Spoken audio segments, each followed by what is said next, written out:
Hello, this is a video tutorial for amplitude modulation and demodulation experiment. The aim of this video is to discuss about the very basics of it and things to expect when you set out to do it in a lab. My name is Vaibhav. First things first, we need to understand what is modulation. The literal meaning of the term modulation is to alter, to change. To modulate something means to change it. It is the process of altering one or more properties of a periodic waveform such as amplitude, frequency, or phase in order to convey or transmit information. More precisely, a low-frequency signal like human voice is used to change one or more properties of a high-frequency wave using some complicated circuitry.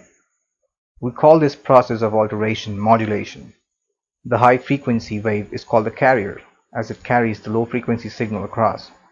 The low-frequency signal is called the modulation signal or the message signal. Since we can alter multiple properties of a carrier wave as per the needs, there are various types of modulation techniques possible. These methods are named after the properties of the carrier wave that are altered. The methods are broadly divided into two types: continuous wave modulation and pulse modulation. These methods can be further classified, but we'll focus only on amplitude modulation in this video. Before we begin understanding the technicalities of the process, we'll see an intuitive way to think about modulation. Imagine we have a task, which is to simply throw a piece of paper to a spot, say 100 meters away. We're not allowed to walk to the place. How can we do it? The first way we could think of is to simply roll the paper up like a ball, a crumpled paper ball, and try throwing it. It'll probably fall down in a few meters. We can also try folding the paper into a nice little plane and send it a fly. We've increased our chances of success, but still not 100%. Chances are our plane will crash within a few meters, or the wind might change its course forever. Is there something better left to do? Turns out there is. We can take our paper, wrap it over a piece of rock or pebble nice and tight, and then throw it. Our intuition tells that this method is much more effective for the task at hand. You may be thinking, what's the analogy? The reason why paper alone couldn't be thrown 100 meters is simple. It's very lightweight. Air resistance and gravity are enough to ensure its fall within a few seconds. When we wrap paper around a rock, we're adding weight to the paper. The assembly of rock and paper is much more effective in combating air resistance and gravity. This is the basic idea behind modulation. The paper can be thought of as a low-frequency message signal, while the rock as the high-frequency carrier signal. Going by the same logic, the plan to send a low-frequency message signal to long distances involves wrapping it over a high-frequency carrier wave. This wrapping modulates the carrier in a specific way that can be coded into a meaningful message across ends. A high frequency means more energy, and a wave with a high frequency kind of looks like this, whereas one with a low frequency might look like this. And this is what the modulated wave is supposed to look like. But why should we even bother about modulation? We already know from electromagnetism that an antenna capable of producing electromagnetic waves of wavelength lambda needs to be about a quarter length in lambda. A low frequency means an extremely high wavelength, which means longer antennas, which isn't very practicable. Another reason for modulating the message is that most of the communication done via electromagnetic waves takes place in the atmosphere, which is a complex medium. That is to say, it has a variety of molecules, both living and non-living, which impact and limit the efficiency with which electromagnetic wave propagation can be established. Third is multiplexing. We do not want to set up a transmitter-receiver combination for each and every user. An example of multiplexing is that in a radio station, waves are transmitted using a few antennas placed strategically around the city, but almost every household has a radio set. It can be tuned to a particular frequency in order to receive the broadcast. We take a moment to look at the mathematics behind amplitude modulation. It is possible to write the modulating signal as this. The subscript m stands for the message signal, where all the modulation frequency components f sub m are all within some information bandwidth, which extend from about 0 Hz up to a maximum frequency f max. The summation in the equation is over the variable subscript m, where m runs from 1 to n. The carrier can be written as this. F sub c is the frequency of the carrier. These two equations together generate an amplitude modulated wave S of t that can be written like this. We can notice that this wave has a frequency equal to that of the carrier, while its amplitude is being varied according to the message signal m of t. This last expression on further mathematical manipulation reduces to a more informative form, which is this. This tells us that S of t, the amplitude modulated wave, is actually composed of three parts. These are the carrier, which is unaffected by modulation, the upper sideband components Fc plus Fm in the subscript, which are an upconverted copy of the original modulation spectrum, and the lower sideband components Fc minus Fm in the subscript, which are a mirror image of the upper sideband spectrum. This graphic shows what the equation is actually trying to say. The message signal were all in the information bandwidth on the left. The process of modulation has created a band around the carrier frequency, F sub c, on the right. This page shows the circuit design of a very simple amplitude modulator. The modulator circuit consists of two NPN transistors and some resistances. On the top left, we see a DC source connected to ensure proper bias of the transistors. Next is the carrier signal, which is a simple sinusoid of a very high frequency, 10 to the 6 Hz. Below it is the message signal that is to be transmitted, which is also a sinusoid but with a relatively low frequency of 1000 Hz. The entire circuitry within the blue dotted lines are packed into a little box, and we call this box a modulator, more specifically an amplitude modulator. This box is fed with a high frequency carrier wave, which looks like this, and a low frequency message signal, which looks like this. The modulator combines the two and produces a wave that looks like this. We call this packety wave an amplitude modulated wave. A closer look reveals some interesting features about it. The amplitude modulated wave has two components. A high frequency component of the carrier signal, amplitude of which resembles a message signal. The message signal seems to have enveloped the carrier according to its instantaneous amplitude. We've truly made some efforts and sent a message across, but it has been coded into an amplitude modulated waveform. The next thing to do would be to decode it. This is what demodulation precisely is. It is the inverse process of modulation. It also goes by the name of detection. It is the process of recreating original modulating frequencies or the message signal that was used to modulate the high frequency carrier wave during the process of modulation. The rock and paper analogy works just fine here as well. Demodulating means we're going to separate the rock and the paper, since all we ever wanted was the message. The carrier has done its job. The amplitude modulated wave is now fed into a box. We call it an amplitude demodulator.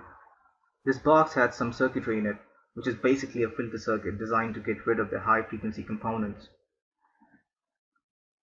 This is the stuff inside the demodulator: a diode D, capacitor C, and a resistor R. The amplitude modulated wave is fed from the left, and we obtain the original message signal on the right. When the amplitude modulated wave enters this circuit, the diode chops off the negative halves of it, producing an output like this. The resistor and the capacitor in the circuit are chosen such that the rise and fall of the voltage across the capacitor obeys the message signal. More accurately, the inverse of the product, RC, needs to be around the frequency of the message signal for a faithful replication of it. When these conditions are met, we obtain a message signal. We finally turn our heads to some challenges that amplitude modulation poses. First is that it renders a lot of transmission band space useless.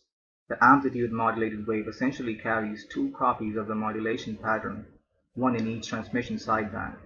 As a result, it occupies a transmission bandwidth that is twice as large as that of the original information. The number of independent transmissions we can make will be limited by the range of frequencies available and how much bandwidth each transmission requires. Second, amplitude modulation is vulnerable to interference with other electromagnetic pulse sources like power drills and radars. This is the reason why we hear buzzing, crackling, and whistling noises while operating an AM radio. Third is that even in the case of the largest acceptable amount of modulation, only one-third of the total transmitted power appears in the modulation sideband components of the amplitude modulated wave. Put another way, this means that at least two-thirds of the transmitted power is devoted to sending a steady carrier wave. This power is virtually wasted. It only serves two purposes: to let the envelope detectors work correctly and to provide a steady signal which is maintained when there is no actual modulations, simply confirming the existence of the transmitter. Fourth on the list is the inability of the demodulator to exactly replicate the message waveform. This is because the circuit relies on the behavior of a diode, which allows current through when the input is positive with respect to the capacitor voltage, and stopping of the capacitor voltage to the peak level by blocking any current from flowing back through the diode when the input voltage is below the capacitor voltage. Unfortunately, all real diodes are nonlinear. The current they pass varies with the applied voltage. As a result, the demodulated output is slightly distorted in a way which depends upon the diode's IV characteristics. The circuit also suffers from the problems known as ripple and negative peak clipping. These effects are shown on this page. The ripple effect happens because the capacitor will be discharged by a small amount in between successive peaks of the input AM wave. Lastly, we're faced with the issue of overmodulation. To see why, let's consider what happens when the carrier is modulated by a single sine wave, and it looks like this, where M of t is the message signal. If A sub m is greater than 1, this means at times 1 plus m of t is less than 0, and the carrier becomes phase inverted. The process is shown. An envelope detector can't know that the carrier phase has been altered, hence it just responds to the positive peaks of the inverted modulated carrier. This means it produces a distorted output whenever the inequality 1 plus m of t less than 0 is satisfied. A number of more complex and expensive techniques can be used to avoid this problem. That's enough for the information we needed. Let's try out what we've learned already using a computer simulation software. We'll use LT-Spice. It's basically an analog circuit simulator. It's a freeware, meaning you can simply download and start using it without paying a penny. This is the LT-Spice environment. It's fairly straightforward. We'll add two components: voltage sources. We'll ground them at proper ends. Pardon me.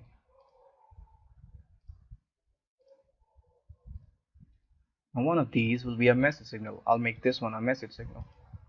I'll make this a sinusoid with an amplitude of 1 volt and a frequency of 1000 Hz. Let's make this a carrier signal. Again, a sinusoid, amplitude 1 volt and the frequency 100k.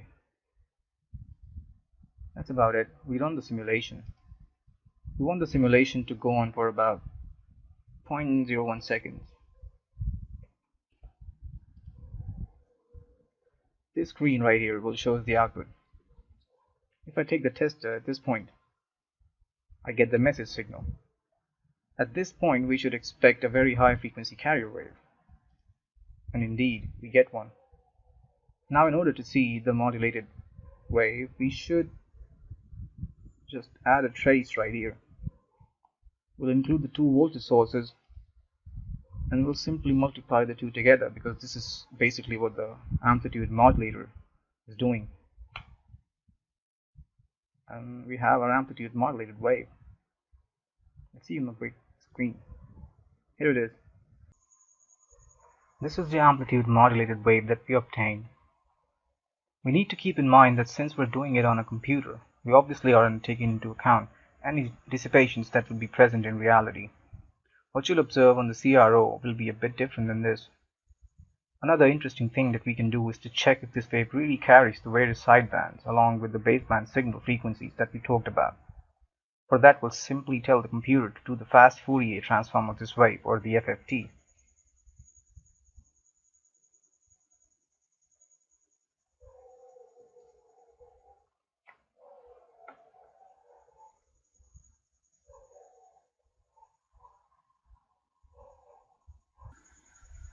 I'll change the scale on the left into a linear one. This is a much more informative picture. As claimed, the modulation has produced a band instead of just one frequency. We can see a band around the 1K mark. Let's check if we have the sidebands around the carrier as well. We'll zoom.